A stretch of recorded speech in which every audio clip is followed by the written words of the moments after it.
A política agrícola comum deixa de forma radical de assentar no pressuposto do subsídio à não produção para apoiar a produção. E isto muda tudo.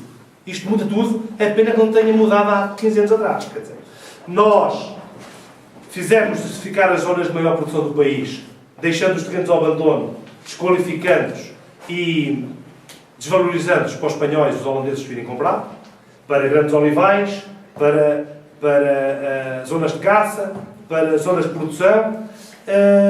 Portanto, perdemos uma parte do território significativo do latifúndio alentejano, por exemplo, para mãos de capital estrangeiro, porque é óbvio que as pessoas preferiam comprar jipes e ir para o Algarve comprar apartamentos e casas com os dinheiros que recebiam da União Europeia, porque o que se financiava era a não produção. Era o potencial de produção de um determinado terreno e não aquilo que se lá produzia. Portanto, ninguém fiscalizava se produzia ou não produzia, ninguém queria produzir. E, portanto, esta mudança radical levou a que, na própria União Europeia, se tenha feito um debate profundo. Portanto, calhou ao Capoulas dos Santos fazer o relatório no Parlamento Europeu sobre a nova PAC, 2013-2017. É um documento estruturante daquilo que deve ser uma política agrícola na União Europeia.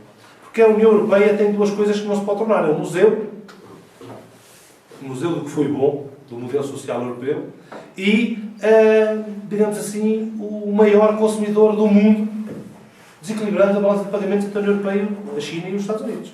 Há duas coisas que nós não podemos fazer. E a nossa geração tem a obrigação, mais do que nunca, de zelar e lutar para que isto não aconteça.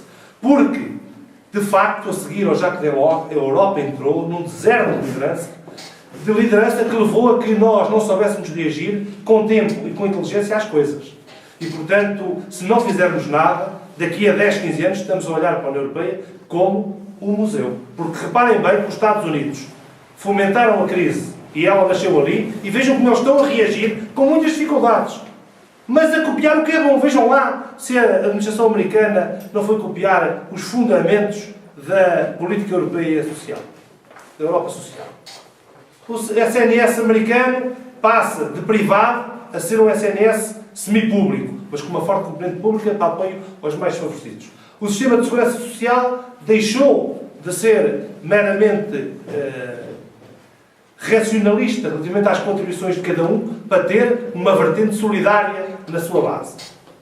E a educação com o reforço da componente pública. E, portanto, hoje que estamos num debate eminentemente político a vésperas de eleições, é preciso confrontar também aqueles que em Portugal acham que uma política neoliberal vai dar resultado, quando nós vemos que os países mais desenvolvidos do mundo, ou o mais desenvolvido do mundo, está a regressar a ter bases que permitam, quando o mercado falha, que o Estado possa responder, mas com mecanismos adequados e preparados para responder.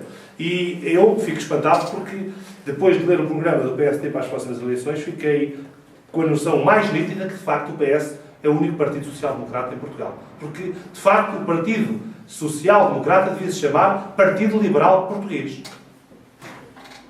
Então, Pedro Santana Lopes, o Partido Social Português, ou Liberal. Porquê? Porque, como ele já uma vez disse, porque, de facto, aquele programa é um programa que eles têm toda a legitimidade em o ter, ainda bem que o têm assim. Aquilo que ali está escrito é que nós deixaremos de ter um SNS público, uma escola evidentemente pública e uma segurança social pública.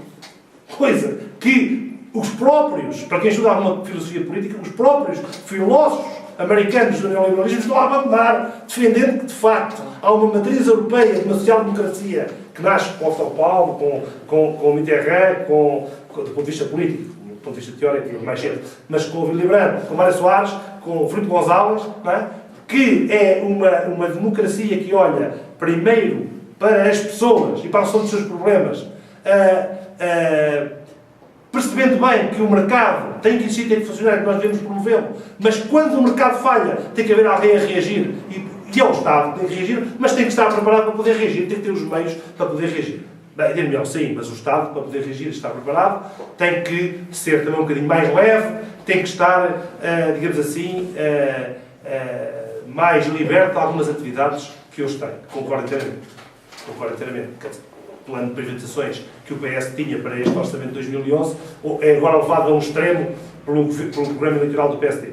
Também concordo que há coisas que podem ser privatizadas. Agora, há coisas que, a meu ver, são património de uma Europa social que não deve, perante a qual não devemos abrir mão. E se abrirmos mão, estamos a transformar isto, ou a caminhar, a dar passos para podermos vir a ter problemas muito mais profundos no futuro. E, em segundo lugar, essa concepção da Europa museu não pode acontecer, ou poderá vir a acontecer, e nós não devemos deixar, se não houver, de facto, investigação e desenvolvimento, apoio às universidades, apoio aos programas de doutoramento. Àqueles que sabem fazer melhor, mais rápido, mais barato e que são capazes, do seu trabalho, de trazer fatores de competência. Eu ainda hoje visitei uma empresa em Orem, que me chamaram lá por telefone, se lá podia ir, para me apresentar um protótipo inovador, que é a gestão de parques de estacionamento por telemóvel.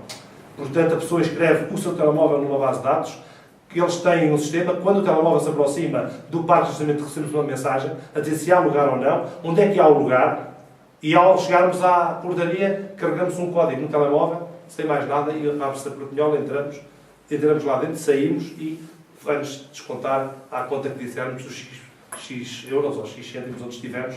E essa patente está registada, é uma tecnologia nacional, de pessoas aqui do nosso Ribatejo, de Orem, um até tomar, casou lá em Orem, e pronto, pus logo ali o Expresso, telefonei para alguém do Expresso a pedir apoio para que aquilo pudesse ser divulgado, porque acho já andam alemães e holandeses de volta deles, eles já têm no Fórum Montijo e acho que têm agora um acordo para todos os fóruns ter essa tecnologia, porque é uma tecnologia inovadora que poupa papel, não se carrega no botão para tirar papel, é uma espécie de via verde, mas em vez de ser apagar mais um coisa para colar, não sei quantos, é que só basta o telemóvel. Não precisa fazer mais nada, porque o telemóvel que a gente tem, tipo, carrega nos botões e automaticamente tem acesso ao estacionamento. Portanto, essa inovação é fundamental para quê? Para nós acompanharmos, sobretudo na economia dos bens transacionáveis, aquilo que de melhor se faz no mundo. Não é?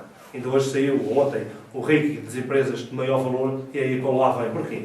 Porque teve o iPad 4, e o i3, e o 2, e porquê é que é capaz de inovar? Porque faz uma forte investigação, um forte investimento em investigação e desenvolvimento, e por isso tem uma marca duradouramente no tempo, nos primeiros lugares do ranking das empresas mais competitivas e valorizadas do mundo. A Europa, com esta agenda, poderá reagir, mas também precisa, a meu ver, de outros protagonistas. O nosso plano de reformas, e era aqui agora entrar na última parte para concluir, o nosso plano de reformas nacional tem, sobretudo, um ponto que, a meu ver, é inteligente, chamado crescimento inteligente. De facto, o Governo desenhou, com os parceiros sociais, um escopo de medidas que, a meu ver, são estruturantes para aquilo que pode ser um país pequeno, competitivo, no seio do mercado global onde estamos. Nós não estamos só no mercado nacional, ao contrário do PS, estamos no mercado mundial. Eu hoje, ao telefone, estive a tratar de ajudar uma empresa daqui do distrito a exportar 50 pavilhões em estruturas metálicas para o Brasil. Porquê? O Brasil não tem serrilharias preparadas para, se quiser fazer estruturas, por exemplo, com 1000 metros quadrados, não tem pavilhões sem pilares. E nós temos aqui toda a tecnologia, temos aqui as empresas, e eles têm lá necessidade. Portanto, porquê que o mercado não está ali ao lado? Os barcos, tanto vão daqui para a Alemanha, daqui para o norte da Europa, para a França ou para outro lado qualquer, como vão para os Estados Unidos, como vão para o Brasil. É uma questão de mercado. E, de facto, o Brasil, que tem 200 milhões de pessoas, não tem serrilharias à altura das necessidades de crescimento económico que eles estão a ter. E, portanto, nós, em Portugal, temos uma meta de investigação e desenvolvimento que é um compromisso com a ciência para 2020 e, portanto, que tem, no fundo, um conjunto de medidas que têm como preocupação principal pessoas. Portanto, formar pessoas, prepará-las para que possa haver um maior índice de empregabilidade dessas pessoas formadas em investigação e desenvolvimento nas empresas, por um lado.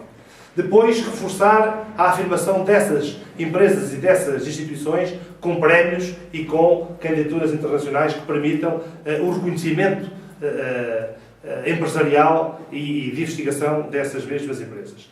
Portanto, por via da internacionalização, através do reforço ao apoio à inserção desses investigadores e, por outro lado, também a própria difusão e o próprio conhecimento dessa inovação. Eu, há dias, fiquei espantado porque a União Europeia tomou a iniciativa de alterar o regime jurídico das patentes.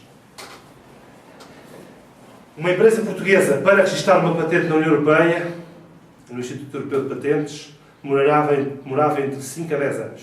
Com este novo regime, passa a demorar menos de um ano. Mesmo assim, houve 2 partidos que votaram contra. É só votado na Comissão, não é no plenário, mas é a posição de Portugal, daquele relatório, foi o que eu fiz, para entregar à União Europeia com a nossa posição. 2 partidos que votaram contra o meu relatório, não contra mim, não contra o conteúdo, mas que aquilo era mau. Porque as patentes deixavam de ser traduzidas em português. Ou seja, nós, os documentos que entregávamos na Alemanha em português, temos que passá-los a entregar em inglês. Porque isto era mau para 60 tradutores do país e ia levar 60 pessoas para o desemprego porque deixavam de traduzir as patentes. E eu disse, não, mas os portugueses vão escrever as patentes em princípio para descrever os bens, vão escrevê-los em português. Se é preciso traduzir-os para inglês, as outras é que não deixamos de traduzir para português. Mas qualquer empresa hoje tem acesso a um técnico que lê as patentes em inglês. Deixa de gastar dinheiro, baixamos os custos de contexto, melhoramos a competitividade. Quer dizer, o argumento dá para tudo, se formos por aí. Mesmo assim, houve 2 que votaram